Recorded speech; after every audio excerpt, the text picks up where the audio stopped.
When it comes to the role that UNDP plays in the Montreal Protocol, then it is principally that of helping countries implement projects that will reduce ozone-depleting substances. That often involves capacity building, it involves the introduction of new technologies, of new manufacturing processes, and so our role is to provide support in both the financial, technical and implementation sense to countries to tackle the objectives of the Montreal Protocol. We are the UN's development program. Our approach is to look at sustainable development solutions where investing $1 in solving one problem can yield multiple benefits across a series of goals.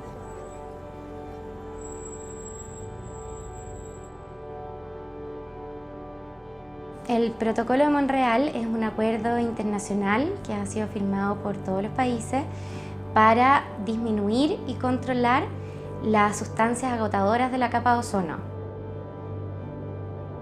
La capa de ozono es una capa de moléculas de ozono que nos protege de la radiación ultravioleta, especialmente la radiación ultravioleta B, que es dañina para los organismos.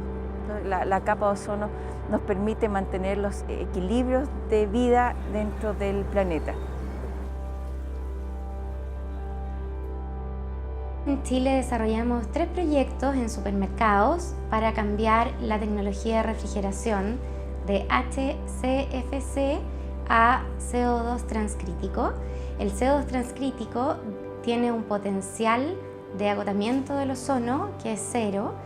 Cambiar los HCFC por CO2 tiene un efecto directo en la mitigación del cambio climático. Se necesitan incorporar nuevas tecnologías.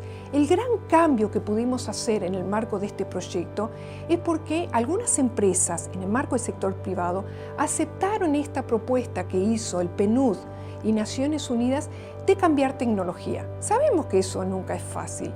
Cambiar formas de trabajar, cambiar mecanismos, cambiar maquinaria, no es para nada, y menos cuando uno no tiene seguridad en cuanto a los resultados. Ahí es donde son tan importantes proyectos como este del PNUD, porque bajamos el riesgo al asumir ese costo de financiamiento e incluso también de lo que podría funcionar o no funcionar. We are known as formerly as the people of Swaziland, which we have since changed to our native name of the country, that is the Kingdom of Eswatini. Since we became party to the Montreal Protocol, there are so many activities that we have undertaken towards keeping the environment clean. Amongst those activities that we have undertaken is the collaboration that we have had with Palfridge Swaziland. In a fridge you've got 2 parts. You've got the refrigerant itself, which is the part that makes the fridge cold, and then you've got the insulation that keeps the fridge cold. You can't do one without the other. Insulating system that we used in the fridge had to be replaced. The previous ones were harmful for the environment. The project entailed changing all the machinery that is used for putting the insulation in the fridge.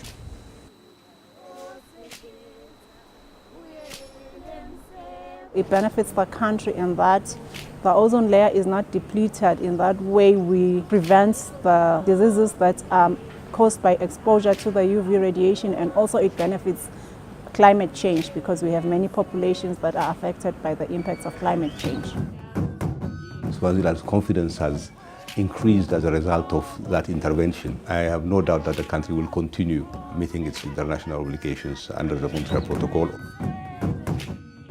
That there's a direct impact to our cultural activities because due to the climate change, there are these certain kind of rates that is no longer available, whereas they are needed for those cultural practices. As a country, we have to do those activities such that we protect those practices of pride to the Kingdom of Eswatini.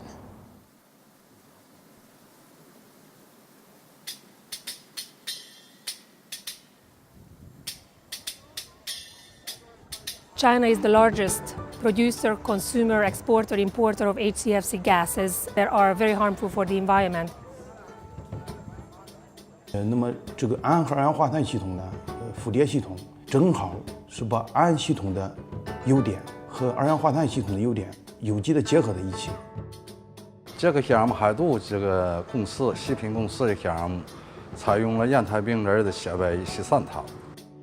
这个采用了这个新系统以后，对公司这个在费用方面节省5%到7%。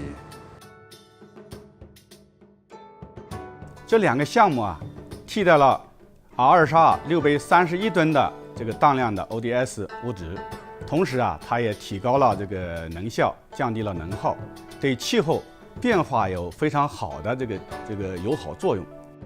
China's achievement introducing new technology and innovation, essentially changing the way the refrigerator sector works, is going to have an enormous effect, not just reducing the numbers of the gas emissions, but also by sharing this experience with other developing and developed countries, this will have a much larger effect beyond China's domestic impact.